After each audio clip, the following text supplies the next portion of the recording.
This is not a movie you're going to see on Lifetime.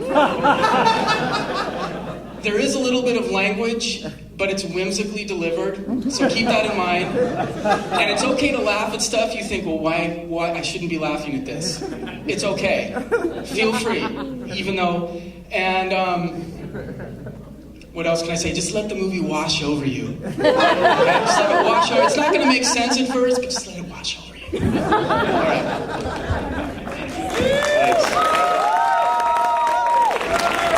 So they'll be back after with a whole army of people. So enjoy the film. I'll just hand the microphone off and we can get started.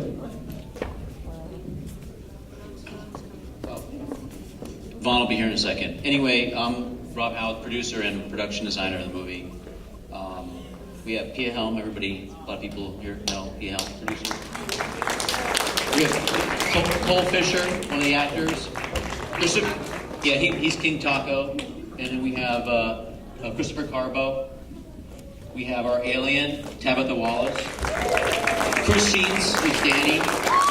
And Santino Valeris. He's Chuck. And Staz, our shipper. And Tony Barlow, he was our music supervisor. We all that great music. A lot of it came from Tony. And here comes Vaughn. So we have some time for some questions. How much did the production cost? The question was about the budget of the film. I would say the budget of the film was probably less than Nicolas Cage's craft service table for one day. The road scenes, or was that all green screen? Or? The question is, what were the road scenes? Interior, exterior? Exterior. Well, the exteriors, it was around Palmdale and off of, what's the name of the road, Tony? It's by your house. Soledad Canyon. And all the interiors was all green screen. It was the DP's driveway. The scenes that you see of Fran and Voltron and Lord of Evil and Darkness out in the desert by the van, Neil literally climbed the side of a cliff to get that shot.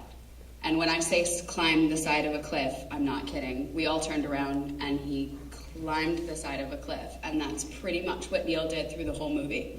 He climbed up into rafters and he stayed until he was ready to fall over. I mean, he literally had another job to go to, and he would stay till the last minute, and we'd be like, you have to get to the airport. Was he cast looking similar to Johnny Depp? Because I thought that, but I didn't want to say anything. Well, here's what happened, is he was doing a play where he was playing a Johnny Depp-esque character, and he was not allowed to change his look. So we inherited that, so to speak. Did that work in your favor? Well, we have yet to find out. It's a familiar face. I mean, he looks kind of like Johnny Depp-ish. So it's, you know, what the heck? We sort of have a celebrity, kind of. How long did it take you to write it?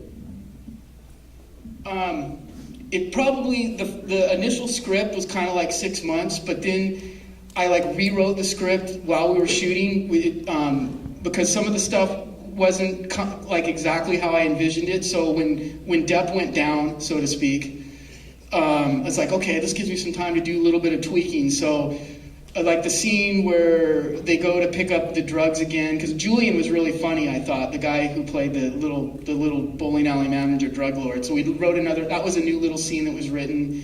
And then the one where they call the stripper, so we added some stuff. Have most of the actors worked together before? And a lot of the actors were just people I knew, and then we just found people through other people. And Tabitha knew Carbo, who knew Scott. Who knew Scott and who knew Chris.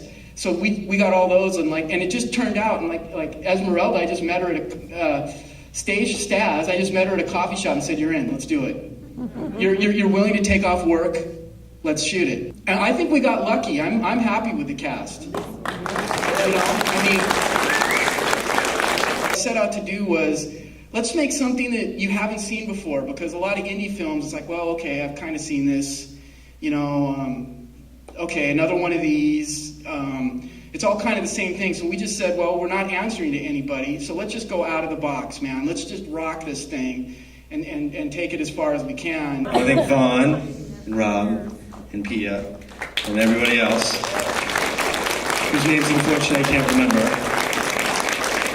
and you for coming. Do you plan on doing a sequel?